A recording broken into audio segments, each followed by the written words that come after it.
Young's double slit experiment. So if we wanted to repeat this experiment, it's actually quite simple.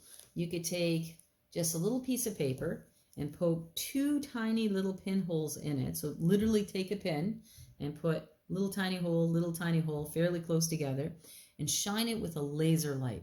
You can do this with natural light or really, really bright white light, but it works better if you only have a single color light. And you would expect that if you only have two tiny little holes here, you would get two little tiny holes on the screen. But that's actually not what happens. So what happens is you get this pattern of light, dark on the screen. And that's what Young discovered. So Thomas Young directed light through two pinholes placed very close together. The light was diffracted through each pinhole, so they acted as a point source of light. So what that means is that each little hole acted like its own source. And then it wasn't just like one hole. There was definitely two little holes. Since the sources were close together and the spacing between the nodal lines was great enough for the pattern that can be seen, a series of light and dark bands called interference fringes were created on the screen placed in the path of the light. So what we ended up seeing, and I'll explain this diagram in a minute, is something like this, okay, where on the screen or on the wall, you had these light, dark pattern that went across, where in the center, it was actually the brightest, and it kind of got dimmer and dimmer as it went across. So what he determined was that light traveled as a wave, because what we've seen is if you had a wavefront that went through two small openings, well, you're going to get these little semicircle waves. They're going to interact with each other constructively, deconstructively. You're going to get these nodal lines that go out. And if you put like a screen on the other side, you're going to have like a light, a dark, a light, a dark, a light, a dark, all the way across, which is exactly what happens with light. And we repeat this experiment. So when we're solving double slit experiment questions, there's three formulas we can use. We can use this one where delta x. Now, delta x is the distance between fringes. That's the light, dark pattern that we see.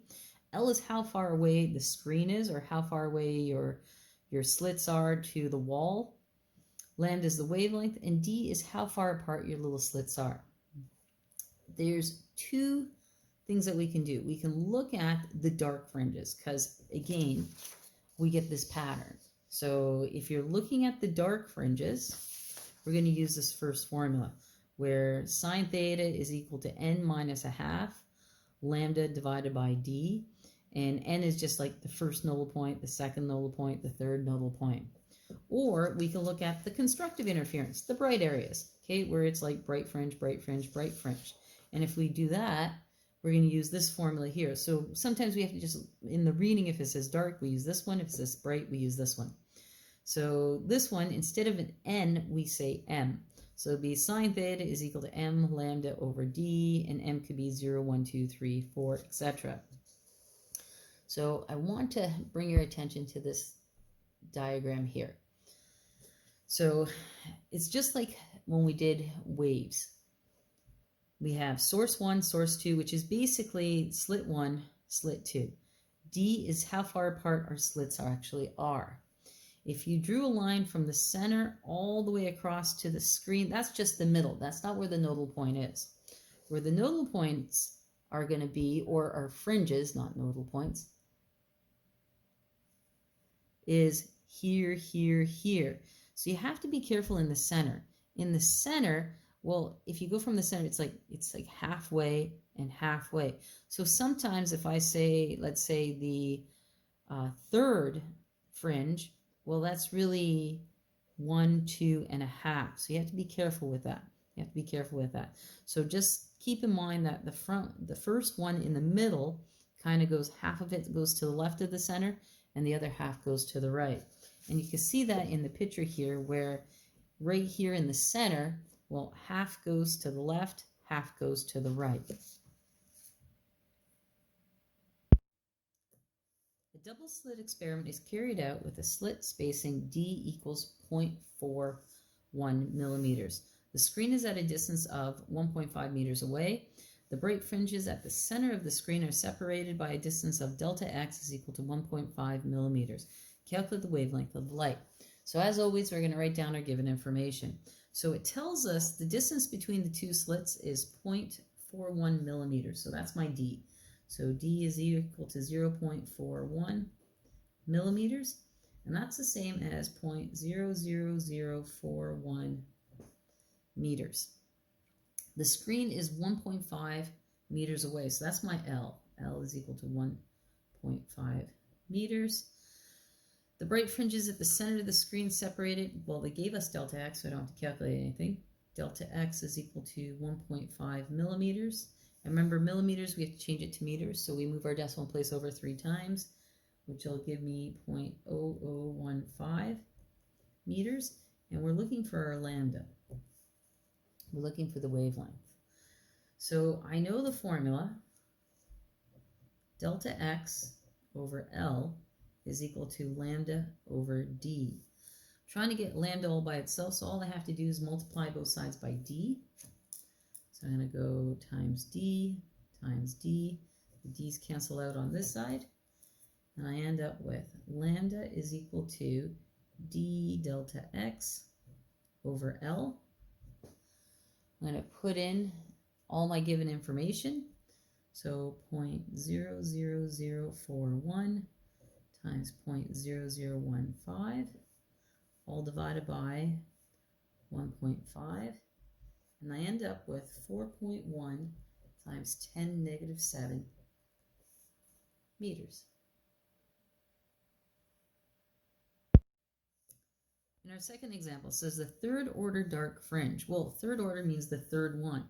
So we know what n is. N is equal to 3.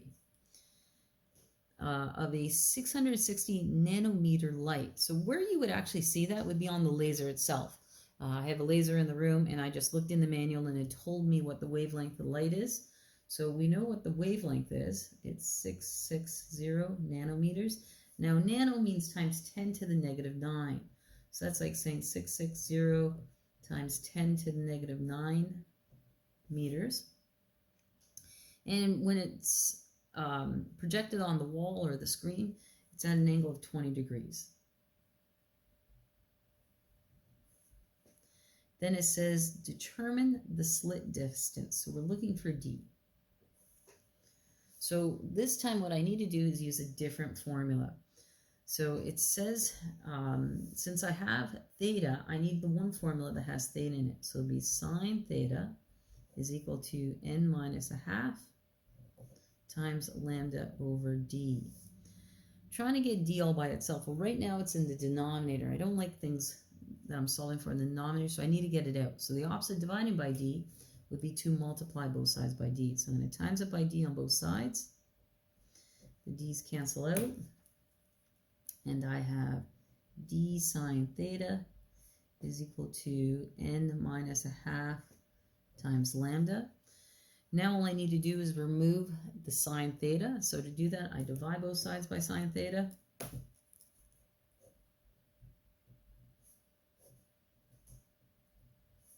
Sine thetas cancel. So my final formula is going to be D is equal to n minus a half lambda divided by sine theta. So now I'm just going to put in my given information. So n was 3 minus a half, that's just 2.5. Lambda was 660 times 10 to negative 9. It'll be sine 20 degrees. And when I put all of that into my calculator, I end up with 4.8 times 10 to the negative 6 meters.